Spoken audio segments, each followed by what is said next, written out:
baiklah dia berhenti depan Petronas ni. Tapi dia beli petrol dulu. Kan boleh isi tong kan? Isi tong boleh ya?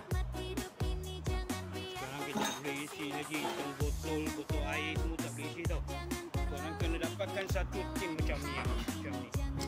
Okay. Tong ni ikut pengamal uncle boleh isi RM7 saja. Kita ambil 95, kita isi.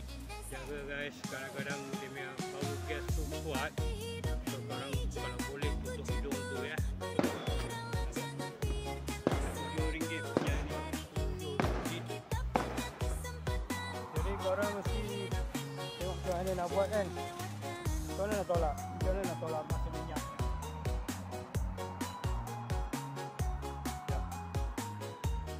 First kita dah isi dalam tong ni minyak tu. Kita kena dapatkan botol perjalanan bukan cuma tujuan. Ini uncle punya jangan cuma nyari alasan jatuh bangkit. Itu bagian dari cerita. Hidup itu anugerah, jangan pernah lupa syukuri semua. Tapi kita letak pun dia pun tu tak bergerak. So macam ni petrol nak masuk. Jangan cuma jadi penonton. Petrol ambil kesempatan, jangan ragu buat melangkah. Nikmati hidup ni, yuk jangan pernah nyesal. Cari kayu ke coki ke semua tu tak perlu. Dalam kereta dah ada. Tahu tak apa? Ni. Nampak? Tahu tak benda ni? Yang kita guna untuk turunkan jack, naikkan jack tu. Tu je. Kita masuk dalam lubang tu. Dah nampak? Dia dah tolak kan? Sangkutkan ini kat corong dia. So corong pun tak bergerak. Lubang pun dah buka.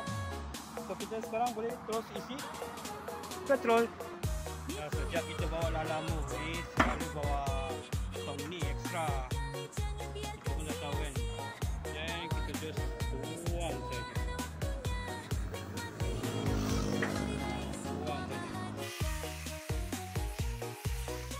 Macam tu lah, mudah je. Jadi aku nampak orang pakai kayu lah, cari ranting lah. Benda dah ada dalam kereta. Okey, siap. Dah tu, dah siap tu kita keluarkan. Sebab dia petrol, sekejap je dia akan kering. Letak dalam 1-2 minit dia dah kering dah. Okay, tak membahayakan. You don't worry, tak membahayakan. Alright. Semoga kesulitan uncle dapat kongsi satu benda yang agak menarik lah hari ini untuk korang. Okay, terima kasih guys.